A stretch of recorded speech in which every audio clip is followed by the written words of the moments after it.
आप देख रहे हैं सत्य हिंदी का शाम 6 बजे का बुलेटिन और मैं हूं आपके साथ कृति सिंह।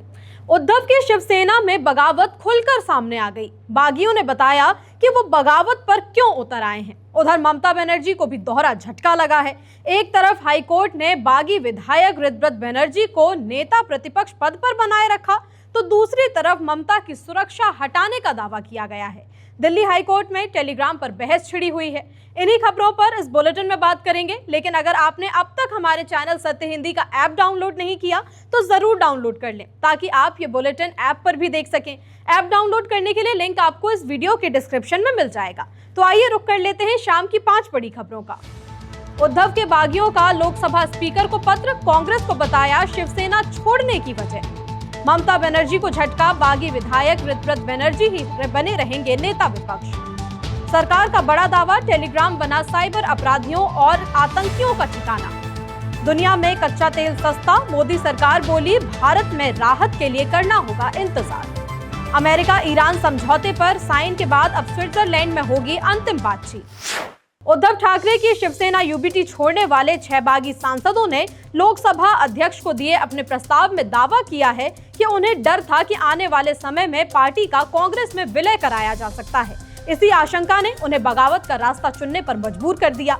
बागी सांसदों का कहना है कि बाला साहेब ठाकरे ने शिवसेना की स्थापना कांग्रेस की नीतियों के विरोध और हिंदुत्व की राजनीति के लिए की थी। ऐसे में कांग्रेस के साथ जाने या उसमें विलय की किसी भी अटकलों को बर्दाश्त नहीं किया जा सकता।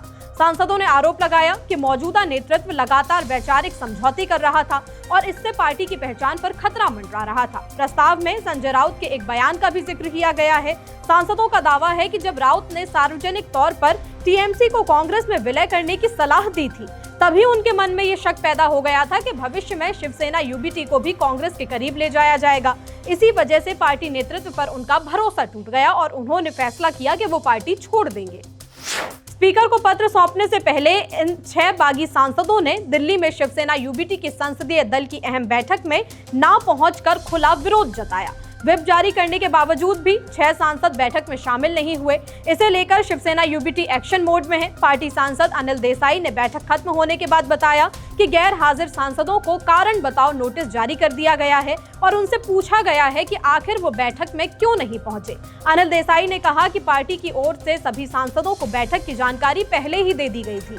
इसके बावजूद जो सांसद नहीं पहुंचे उनसे अब स्पष्टीकरण मांगा गया है। देसाई ने कहा कि फिलहाल नोटिस जारी करना ही सबसे बड़ी कार्रवाई का हिस्सा है और हर गैर हाजिर सांसद को इसका जवाब देना ही पड़ेगा। बैठक से पहले संजय राउत ने भी कहा था कि जो अपने होंगे वो आ जाएंगे और जो नहीं आएंगे वो गद्दार माने जाएंगे। इस बीच खबर ये भी है कि जो 6 सांसद आज उद्धव ठाकरे की बैठक में नहीं पहुंचे, उनकी 20 जून को एकनाथ शिंदे के साथ अहम बैठक होने वाली है।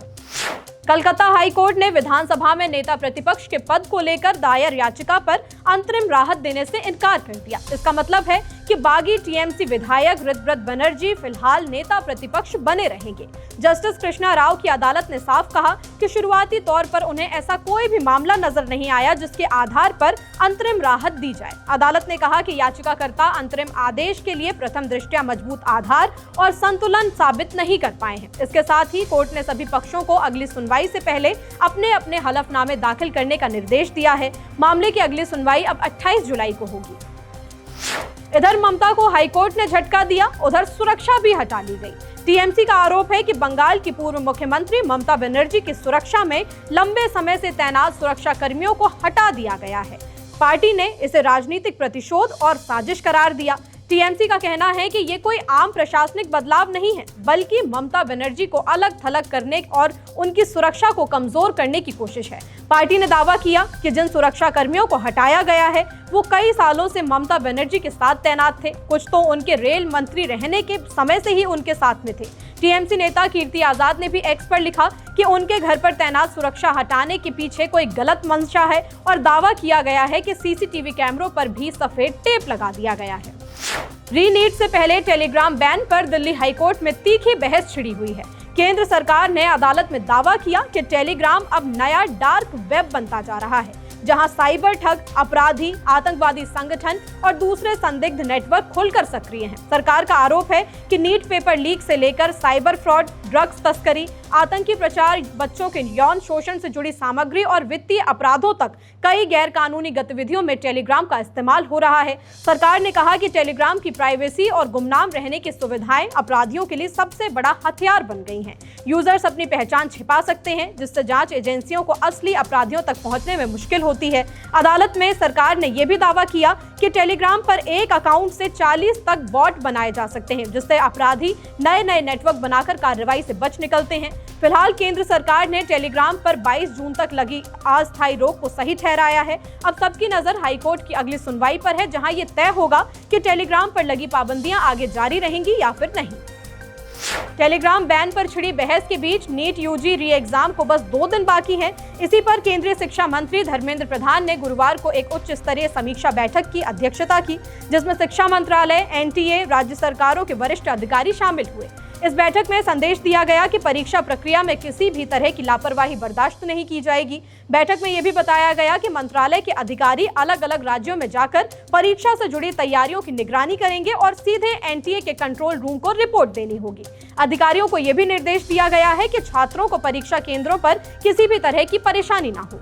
बुलेटिन में आगे भी और भी खबरें आपको बताएंगे, लेकिन उससे पहले आप हमारे चैनल सत्य हिंदी के ऐप को जरूर डाउनलोड कर लें, ताकि ये बुलेटिन आप ऐप पर भी देख सकें। ऐप डाउनलोड करने के लिए लिंक आपको इस वीडियो के डिस्क्रिप्शन में मिल जाएगा। आपको लिंक पर क्लिक करना है और आपके फोन में ये मोबाइल ऐप डाउनलोड हो जाएगा। तो आइए रुक कर लेते हैं कुछ और खबरों का। दुनिया में तेल सस्ता, केंद्रीय मंत्री ने बताया भारत में महंगा क्यों। अमेरिका ईरान समझौते का अगला पड़ाव, स्विट्जरलैंड में होगी बैठक। अमेरिका ने ईरान पर हमले के लिए किया मस्क के एआई का इस्तेमाल। मॉस्को पर यूक्रेन ने किया अब तक का सबसे बड़ा हमला।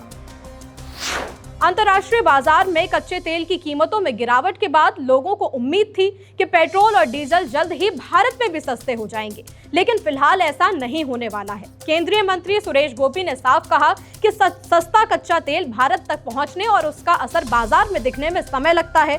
उन्होंने कहा कि तेल की कीमतें सिर्फ कच्चे तेल के रेट से तय नहीं होती, बल्कि इसके पीछे कई दूसरे कारण भी होते हैं। सुरेश गोपी ने कहा कि सस्ता कच्चा तेल भारत तक पहुंचने में समय लेता है। उन्होंने समझाया कि ये तेल हॉर्मुज स्ट्रेट के रास्ते भारत लाया जाता है और मौजूदा हालात में वहां जहाजों की आवाजाही में अभी काफी दिक्कत हो सकती है। ऐसे में सप्लाई चेन को सामान्य होने और सस्ता तेल भारतीय रिफाइनरियों तक पहुंचने में कुछ समय लगेगा। इसके बाद ही कीमतों में राहत का असर देखने के लिए मिल पाएगा। अमेरिका और ईरान के बीच युद्ध विराम के बाद अब शांति प्रक्रिया को आगे बढ़ाने की तैयारी शुरू हो गई है। शुक्रवार को स्विट्जरलैंड के बुर्गेनस्टॉक रिजॉर्ट में दोनों देशों के प्रतिनिधि पहली औपचारिक बातचीत के लिए आमने सामने बैठ सकते हैं। इस बैठक में पाकिस्तान और कतर मध्यस्थ की भूमिका निभाएंगे। माना जा रहा है कि बातचीत का मुख्य मुद्दा हाल ही में हुए शांति समझौते को जमीन पर लागू करना है। पाकिस्तान के प्रधानमंत्री शहबाज शरीफ ने दावा किया है कि अमेरिका और ईरान दोनों ने समझौते पर साइन कर दिए हैं और इसे तत्काल प्रभाव से लागू भी कर दिया गया है। उनके मुताबिक पहले कदम के तौर पर ईरान ने हॉर्मुज को फिर से खोल दिया, जबकि अमेरिका ने अपनी नौसैनिक नाकाबंदी हटाने का फैसला कर लिया है। उधर अमेरिकी राष्ट्रपति डोनाल्ड ट्रंप ने भी इसकी पुष्टि कर दी है और उन्होंने समझौते से जुड़े दस्तावेज पर हस्ताक्षर भी कर दिए हैं। साथ ही ईरान के राष्ट्रपति ने भी इस समझौते पर हस्ताक्षर कर दिए हैं। अमेरिका ईरान के बीच समझौता तो हो गया, लेकिन अब खुलासा हुआ है कि युद्ध के दौरान ईरान पर हमला करने के लिए अमेरिका ने एआई का इस्तेमाल किया था। अमेरिकी न्याय विभाग यानी डीओजे के अनुसार एलन मस्क की कंपनी XAI का टूल ग्रॉक अब सीधे सैन्य ऑपरेशंस में मदद कर रहा है।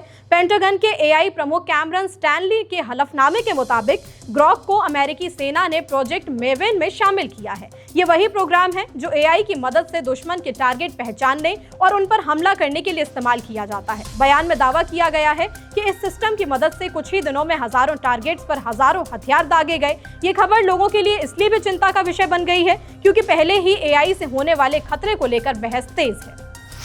यूक्रेन ने रूस की राजधानी मॉस्को पर अब तक का सबसे बड़ा ड्रोन हमला कर दिया है।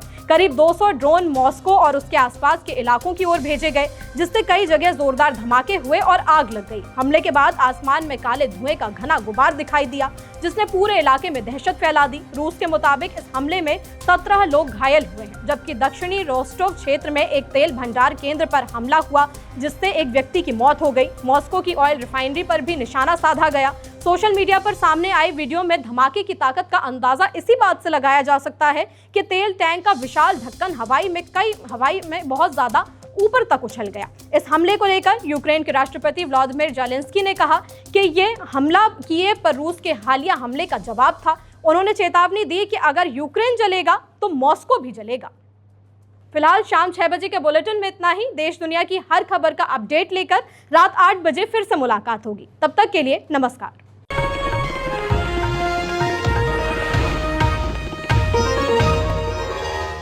Copyright disclaimer under Section 107 of the Copyright Act 1976. Allowance is made for fair use for purposes such as criticism, comment, news reporting, scholarship, and research.